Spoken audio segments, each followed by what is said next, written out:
Breaking news Telangana భవన్లో BRS విస్తృత స్థాయి సమావేశం ప్రారంభమైంది. తెలంగాణ భవన్లో కేసీఆర్ అధ్యక్షతన ఈ భేటీ జరుగుతోంది. ఎమ్మెల్యేలు, మాజీ ఎమ్మెల్యేలు, ఇన్ఛార్జీలతో పాటు 400 మంది ప్రజా ప్రతినిధులకు ఆహ్వానాలు పంపించారు. ఇప్పటికే నేతలు చేరుకుంటున్నారు. పార్టీ నిర్మాణం, కమిటీల ఏర్పాటు, లోకల్ ఎన్నికలపై దిశానిర్దేశం చేస్తారు. దీంతో పాటు ఏప్రిల్లో భారీ బహిరంగ సభ నిర్వహించే ఆలోచనలో ఉంది బీఆర్ఎస్. వచ్చే నెలలో కేసీఆర్ అమెరికా వెళ్తారు. మనవడు హిమాంశును చూసేందుకు వెళ్తున్న ఆయన కొన్ని రోజుల పాటు అక్కడే ఉంటారు.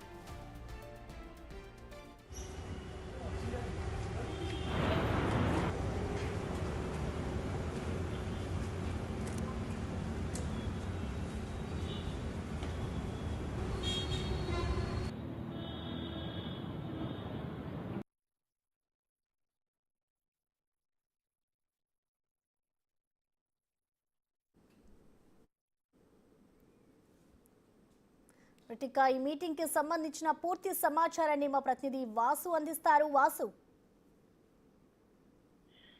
ప్రసన్న, కొద్దిసేపటి క్రితమే బీఆర్ఎస్ అధినేత కేసీఆర్ అధ్యక్షతన ప్రారంభమైనటువంటి విస్తృత సమావేశం స్టార్ట్ అయింది. అయితే దీనికి సంబంధించి చాలా కీలక నేతలు కూడా హాజరయ్యారు. కేసీఆర్ రాక సందర్భంగా కూడా చాలా పెద్ద ఎత్తున తరలివచ్చినటువంటి బీఆర్ఎస్ కార్యకర్తలు సీఎం అంటూ నినాదాలు చేశారు. ఆ పార్టీ ప్రధాన కార్యదర్శి రావుల చంద్రశేఖర్ రెడ్డి, రాజ్యసభ సభ్యులు కేసీఆర్ కు స్వాగతం పలికారు. అయితే ఈ రోజు జరిగేటువంటి విస్తృత సమావేశానికి సంబంధించి కూడా కీలక అంశాలపైన ప్రస్తావనకు వచ్చే అవకాశం ఉంది. దాదాపు 6 నెలల తర్వాత తెలంగాణ భవన్ కు కేసీఆర్ రావడం జరిగింది. 14 నెలలుగా ఆయన ఫామ్ హౌస్ కే పరిమితం అయ్యారు. ఈ రోజు ఒక కార్యవర్గ విస్తృత సమావేశానికి సంబంధించి కూడా 400 మందిని ఆహ్వానం పలికారు. ఓన్లీ ఆహ్వానం ఉన్న వారిని మాత్రమే లోనికి ఆలోచిస్తారు. వీరిలో పార్టీ ఎంపీలు, ఎమ్మెల్యేలు, ఎమ్మెల్సీలతో పాటు మాజీ మంత్రులు, మాజీ ఎమ్మెల్యేలు కూడా హాజరయ్యారు. మాజీ కార్పొరేషన్ చైర్మన్ తో పాటు డిసిసిఎం చైర్మన్లు కూడా హాజరయ్యారు. అదే ప్రధానంగా ఈ రోజు జరిగేటువంటి కార్యక్రమానికి సంబంధించి కూడా కింది స్థాయి నుంచి, అంటే గ్రామీణ స్థాయి నుంచి కూడా రాష్ట్ర స్థాయి వరకు కూడా మొత్తం పార్టీని ఏ విధంగా ముందుకు తీసుకెళ్లాలి, పార్టీని ఏ విధంగా బలోపేతం చేయాలి అన్న అంశాలపైన కేసీఆర్ దిశానిర్దేశం చేయబోతున్నారు. ఈ యొక్క కార్యక్రమానికి సంబంధించి కూడా కేటీఆర్ తో పాటు కవిత, హరీష్ రావుతో పాటు సవితేంద్రారెడ్డి లాంటి కొంతమంది సీనియర్ లీడర్లు కూడా హాజరయ్యారు. అయితే మరోపక్క బీఆర్ఎస్ పార్టీకి సంబంధించి 25 సంవత్సరాలు పూర్తి చేసుకోబోతున్న నేపథ్యంలో కూడా సిల్వర్ జూబ్లీ వేడుకలు కూడా ఘనంగా నిర్వహించాలి.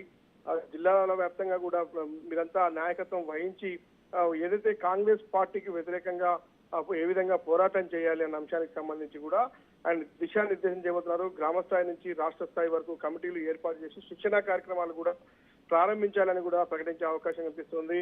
ఆ లోకల్ బాడీ ఎన్నికలకు సంబంధించి పార్టీ క్యాడర్ ను ఏ విధంగా సమాయత్తం చేయాలి, ఏ విధంగా గ్రామ పంచాయతీతో పాటు జెడ్పీటీసీ, ఎంపీటీసీ ఎన్నికల్లో ఎలా గెలవాలి అన్న అంశానికి వ్యూహరచన చేయాలని కూడా కేసీఆర్ దిశానిర్దేశం చేసే అవకాశం కనిపిస్తుంది. గులాబీ క్యాడర్ ను కాంగ్రెస్ ప్రభుత్వం ప్రజా వ్యతిరేక విధానాలకు ఏ విధంగా పోరాటం చేయాలి అన్న దానిపైన క్యాడర్ ను సంసిద్ధం చేసేటువంటి యోచనలో కేసీఆర్ ఉన్నారు. అయితే ప్రధానంగా ఈ నెలాఖరులో భారీ బహిరంగ సభకు సంబంధించి అటు ఇటీవల కాలంలో కేసీఆర్ ఎక్కడ కూడా జనంలోకి రానటువంటి నేపథ్యంలో కూడా స్థానిక ఎన్నికల దృష్టిలో పెట్టుకొని కూడా ఒక భారీ బహిరంగ సభ ప్లాన్ చేస్తా ఉన్నారు. దానికి సంబంధించి కూడా ఎలాంటి కార్యాచరణ రూపొందించాలి, సుమారు 5 లక్షల మందికి పైగా వచ్చే విధంగా ఆ సభను సక్సెస్ చేసే విధంగా ముందుకు వెళ్లాలని కూడా పార్టీ క్యాడర్ కు దిశానిర్దేశం చేసే అవకాశం అయితే కనిపిస్తా ఉంది. ఇక ఇటీవల కాలంలో రుణమాఫీ, రైతు భరోసా సంబంధించిన అంశాలపైన కూడా ప్రజల్లో వస్తున్నటువంటి రెస్పాన్స్ ఎలా ఉంది, ప్రభుత్వ పథకాలపైన ప్రజల తీరు ఎలా ఉందన్న అంశాన్ని కూడా నాయకుల్ని అడిగి తెలుసుకునే అవకాశం కనిపిస్తా ఉంది. ఇక హైదరాబాద్ లో ప్రధానంగా చూసినట్టయితే హైదరాబాద్ లో ఉన్నటువంటి పార్టీ పరిస్థితులు ఏంటి, మరోపక్క హైడ్రాకు సంబంధించినటువంటి వ్యవహారం పైన నగర ప్రజల్లో ఉన్నటువంటి అభిప్రాయాలు ఏంటి, మరోపక్క కొన్ని కీలక అంశాలపైన అంటే పరిశ్రమలు, పెట్టుబడులకు సంబంధించినటువంటి వ్యవహారంలో ఏ విధంగా కాంగ్రెస్ పార్టీ ముందుకెళ్తుంది, ఉద్యోగాలకు సంబంధించి ఎలా ముందుకెళ్తుంది, వీటన్నిటినీ కూడా చర్చించే అవకాశం ఉంది. సుదీర్ఘంగా దాదాపు 5 గంటలకు పైగా 5.5 గంటల వరకు కూడా కొనసాగే అవకాశం కనిపిస్తుంది. కేసీఆర్ ఎప్పటి వరకు ఇక్కడే ఉంటారు. ప్రస్తుతం పూర్తి స్థాయిలో కూడా పార్టీ క్యాడర్, సోషల్ మీడియా వ్యవహారాలు ఇవన్నీ కూడా చర్చకు వచ్చే అవకాశం ఉంది. ఎలాగైనా సరే బీఆర్ఎస్ పార్టీ స్థానిక ఎన్నికల్లో సత్తా చాటుకునే విధంగా క్యాడర్ ముందుకు వెళ్ళాలి అన్న అంశం పైన కూడా సంస్థాగత ఎన్నికల్లో ఖచ్చితంగా వాసు, అంటే ఇప్పుడు ఎమ్మెల్సీ ఎన్నికలు ఉన్నాయి. దీనికి సంబంధించి ఇప్పటి వరకు కూడా కేసీఆర్ అధికారం కోల్పోయిన తర్వాత ఒక్కసారి కూడా ఇటు పార్టీ నేతలతో మాట్లాడలేదు. సో మరోవైపు ఇటు చూసుకుంటే ఇటు అమెరికా కూడా వెళ్తున్నారు. ఈ నేపథ్యంలోనే ఆయన ఈ మీటింగ్ నిర్వహిస్తున్నారనుకోవచ్చా? ఖచ్చితంగా కూడా ఆయన వచ్చే నెలలో అమెరికా వెళ్లేందుకు ఈ రోజు పాస్పోర్ట్ కార్యాలయానికి వెళ్లారు. ఆయన ఆ కుటుంబ సభ్యులతో కలిపి ఆయన వెళ్తున్నారు. ఆయన సతీమణి కూడా శోభ పాస్పోర్ట్ ఆఫీస్ కి వచ్చారు. ఈ రోజు ఆయనతో పాటు కలిసి రావడం జరిగింది. ఇద్దరు కూడా పాస్పోర్ట్ ఆఫీస్ తమ పాస్పోర్ట్ రెన్యువల్ చేసిన తర్వాత నందినగర్ నివాసానికి చేరుకున్నారు. అయితే అమెరికాలో ఎన్ని రోజులు ఉండబోతున్నారు, ఎన్ని రోజులు ఉంటారు అన్న అంశానికి పక్కన పెడితే సంస్థాగత ఎన్నికలకు సంబంధించి కావచ్చు, ఎమ్మెల్సీ ఎన్నికల్లో కూడా అభ్యర్థిని కూడా నిలపలేకపోయినటువంటి తీరుకు సంబంధించి కూడా కొంత పార్టీ క్యాడర్ లో అసంతృప్తి అయితే కనిపిస్తా ఉంది. ఎందుకంటే చాలా మంది కొన్ని టికెట్ల పైన ఆశలు పెట్టుకున్నారు. 3 ఎమ్మెల్సీ స్థానాలకు సంబంధించి పార్టీ బలపరిచినటువంటి అభ్యర్థి మేమే అంటూ కూడా ప్రచారంలో దిగారు. చాలా కాలంగా వాళ్ళు పోటీ చేయాలన్నటువంటి ఉత్సాహంలో ఉన్నారు. కానీ పార్టీ ఎక్కడ కూడా అభ్యర్థిని నిలిపేందుకు ధైర్యం చేయలేదని చెప్పాలి.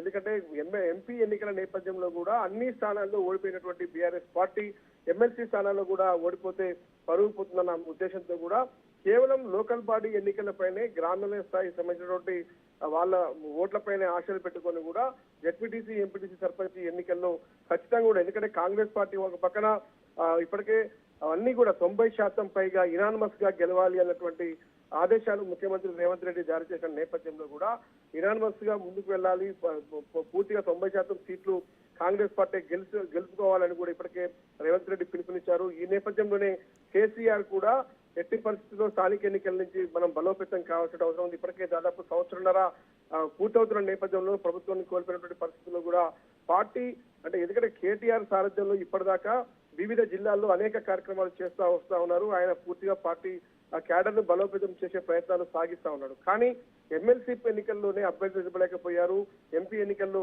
ఓడిపోయారు. కాబట్టి ఏకంగా కేసీఆర్ రంగంలోకి దిగారు అన్నాం. ఎందుకంటే పూర్తి స్థాయిలో కూడా ఇక్కడ వర్గపోరు కొనసాగుతున్న నేపథ్యం, ఒక పక్కన కవిత, ఒక పక్కన హరీష్ రావు, ఒక పక్కన కేటీఆర్ కేటీఆర్ కూడా ఎవరు నాయకులు అన్న దాన్ని కార్యవర్గం మొత్తం కూడా కార్యకర్తలు పూర్తిగా నమ్మలేనటువంటి పరిస్థితుల్లో కూడా ఏకంగా ఇప్పుడు కేసీఆర్ పూర్తిగా కూడా రంగంలో దిగారు. కాబట్టి ఈ రోజు ఈ కార్యక్రమానికి పూనుకున్నారు. రేపు అమెరికా వెళ్ళడానికి ముందే ఒక బహిరంగ సభ ప్లాన్ చేస్తా ఉన్నారు. ఆ బహిరంగ సభ సక్సెస్ చేసి ఆ తర్వాత స్థానిక ఎన్నికల్లోకి పోవాలి. ప్రధానంగా కాంగ్రెస్ పార్టీ వైఫల్యాలను ఎండగట్టాలి అన్న యోచనలో ప్రస్తుతం బీఆర్ఎస్ పార్టీ ఉంది, బీఆర్ఎస్ అధినేత ఉన్నాడు. కాబట్టి ఏ విధంగా ముందుకు వెళ్ళాలి అన్న అంశానికి సంబంధించి దిశానిర్దేశం అయితే చేసేటువంటి అవకాశం కనిపిస్తా ఉంది. అందుకనే దాదాపు పార్టీలో కీలకంగా పనిచేసినటువంటి మంత్రులు, ఎంపీలు, ఎమ్మెల్సీలతో పాటు జిల్లా స్థాయి నేతలందరినీ కూడా ఈ యొక్క కార్యక్రమానికి పిలవడం జరిగింది. ప్రస్తుతం ఈ యొక్క కార్యక్రమం ప్రారంభమైంది.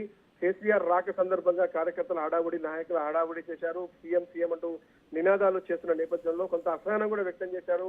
ఎవరిని కూడా అరవద్దంటూ కూడా ఆయన కొంచెం అసహనం వ్యక్తం చేస్తూ లోనికి వెళ్ళిన పరిస్థితి కనిపిస్తోంది. ప్రస్తుతం అయితే సమావేశం ప్రారంభమైంది. చూడాలి మరి కాసేపట్లో ఎలాంటి దిశానిర్దేశం చేశారు, ఎలాంటి ఆయన సూచనలు చేశారన్న అంశానికి సంబంధించి ఒక క్లారిటీ వచ్చే అవకాశం అయితే కనిపిస్తా ఉంది. ఇది 5 గంటల తర్వాత వరకు కూడా కొనసాగే అవకాశం, కొంత ఆలస్యంగా కూడా ప్రారంభమైన నేపథ్యంలో కూడా 6 వరకు కూడా ఈ యొక్క కార్యవర్గ సమావేశంతో పాటు కీలక సూచనలు చేసే అవకాశం కనిపిస్తుంది.